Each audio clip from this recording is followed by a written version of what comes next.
하나님 나라에 대하여 함께 나누는 말씀 묵상의 시간에 함께 하신 여러분들 주님의 이름으로 환영합니다. 지난주 저희는 가인과 아벨의 이야기를 살짝 봤습니다. 가인이 하나님 앞에서 올바르게 행하지 못하며 아벨을 죽였는데 이제 그 가인과 아벨 그리고 하나님의 백성과 또 하나님의 백성이 아닌 가인의 후손들 그리고 이제 아담의 그 후손들에 대한 그 라이벌이 이제 생긴다고 말씀을 드렸습니다. 자, 그 라이벌이 시작되는 그 모습을 오늘 함께 저희가 살펴볼 텐데요. 먼저 하나님 말씀 창세기 4장 25절에서 26절 말씀 제가 봉독하도록 하겠습니다. 아담이 다시 자기 아내와 동침하매 그가 아들을 낳아 그의 이름을 셋이라 하였으니 이는 하나님이 내게 가인이 죽인 아벨 대신 다른 씨를 주셨다 함이며 셋도 아들을 낳고 그의 이름을 에노스라 하였으며 그때 사람들이 비로소 여호와의 이름을 불렀더라. 아멘. 하나님의 백성을 위한 하나님의 말씀입니다. 하나님께 감사드립니다. 가인의 후손 그리고 이제 앞으로 셋의 후손 아담으로부터 시작해서 하나님의 형상대로 지음을 받은 그 하나님의 백성들과 또 이 세상의 백성들과의 그 라이벌이 이제 시작됐습니다.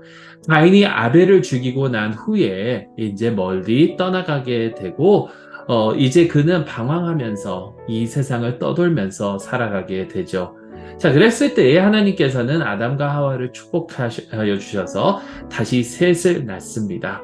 그러면서 이제 셋이 에노스를 낳게 되고 그때부터 이제 사람들이 비로소 여호와의 이름을 불렀다라고 성경은 전하고 있습니다.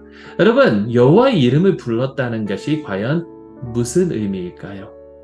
여호와의 이름을 부른다. 과연 어떤 의미가 있을까요? 아마도 여호와 하나님 아래 여호와 하나님을 의지하면서 여호와 하나님께서 원하시는 대로 살고자 하는 하나님을 하나님으로 제대로 섬기고자 하는 그런 마음이 있지 않을까 생각을 해봅니다. 자, 이렇게 셋의 후손들은 여호와 하나님의 이름을 부르면서 살려고 노력을 했고요. 물론 그렇다고 해서 그들이 죄가 있지 않았다라는 것은 아닙니다. 그들은 죄인이었지만 여호와 하나님을 의지하면서 살았습니다.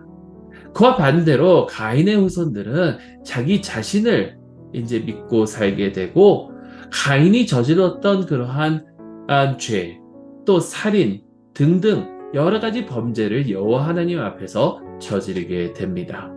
이게 어떻게 보면 하나님 나라의 백성과 이 세상의 백성의 차이점이라고 저는 생각을 합니다. 하나님의 나라의 백성은 이 세상의 백성들과는 구별된 그러한 백성입니다. 그렇다고 해서 그들이 죄가 없고 그들이 올바르다 이것이 아닙니다. 하나님의 백성들도 그 원죄 때문에 마음속에 죄가 있고 우리 다 이 죄 때문에 고생하면서 살아가고 있지 않나요? 그런데 한 가지 다른 것은 내가 이 세상을 살아가면서 내 자신을 의지하면서 살아가는가 아니면 여호와 하나님을 의지하고 여호와 하나님 뜻대로 살아가려고 노력하는가 거기에 있다라는 겁니다. 또 여기서 한 가지 더하면 여호와의 이름을 부른다는 것은 내가 스스로 할 수 없다라는 것을 인정하는 것이라고 저는 생각을 합니다. 아이들이 무엇을 하다가 그것이 안 되면 학교에 숙제를 하다가 안 되거나 아니면 자기가 무엇을 만들려고 하다가 안 되거나 그러면 어떻게 합니까? 부모를 부릅니다. 아빠, 엄마 하고 부릅니다. 그것은 자기가 할 수 없기 때문에 와서 도와달라고 하는 것이죠. 그래서 여호와의 이름을 부른다는 것은 여호와 하나님께 내 삶을 의탁하면서 나를 도와주십시오. 내가 할 수 없습니다. 이렇게 여호와 하나님을 의지하는 그분의 도움을 간구하는 그런 의미가 아닐까요? 여러분, 그러다 보면 그것이 어떻게 결과로 나타났냐면 그것이 영생으로 이루어집니다. 자, 영생은 우리 하나님 나라에서 영원히 살 것인데 이것은 그냥 우리가 생각하는 대로 시작하는 포인트가 있고 계속해서 끝없이 가는 것이 아니라 성경이 말하고 있는 이 영생은 충만한 삶, 온전한 삶, 차고 넘치는 그러한 삶을 의미한다라는 것을 우리는 기억해야 됩니다. 물론 영원히 살 것입니다. 영원히 살지 않는다라는 말씀이 아닙니다.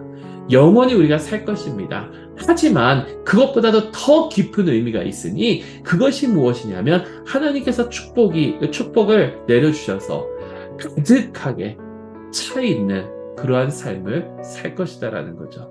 자, 그게 어떻게 나오는지 아십니까? 여러분들 시간이 되시면 창세기 5장을 한번 읽어보시기 바랍니다. 창세기 5장은 셋의 자손들에 대한 이야기입니다. 물론 하나님으로부터 시작해서 하나님께서 자기의 형상을 따라서 아담을 지으셨고 또 그 다음에 아담이 아들을 낳았는데 셋을 낳고 에노스를 낳고 쭉 가면서 이 족보가 어디까지 이어지냐면 노아와 노아의 세 아들까지 이어진다라는 것이죠. 근데 여기에 놀라운 사실이 있습니다. 그게 뭐냐면 이들이 어마어마하게 오랫동안 살았다라는 것입니다. 무드셀라는 969년을 살았다라고 하죠. 이게 어떻게 가능할까요? 뭐 여러 가지 견해들이 있습니다.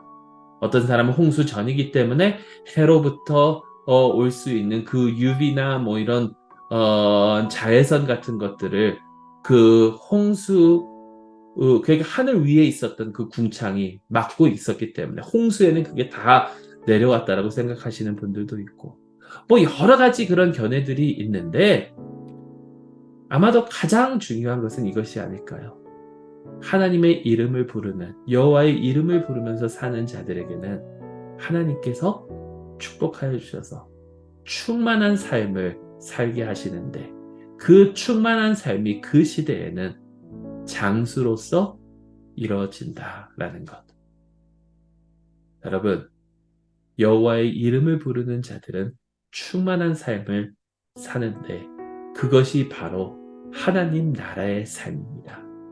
이러한 하나님 나라의 삶을 사모하면서 이 충만한 영생을 사모하면서 그러기 위해서 내 자신의 부족함을 인정하고 여호와의 이름을 부르며 나아갈 수 있는 저 여러분들이 될 수 있기를 간절히 소망합니다. 잠시 몇 가지 질문 묵상하도록 하겠습니다. 여호와의 이름을 부른다는 것은 나에게 과연 무엇을 의미합니까? 나는 과연 여호와의 이름을 부르며 지금 살고 있습니까?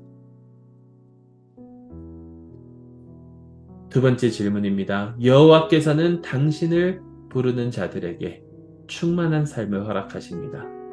나는 과연 하나님의 충만한 축복을 누리며 살고 있습니까? 영생을 가진 자답게 지금 살고 있습니까? 하나님의 충만한 은혜와 축복이 우리 모두에게 함께 하시기를 간절히 소망합니다.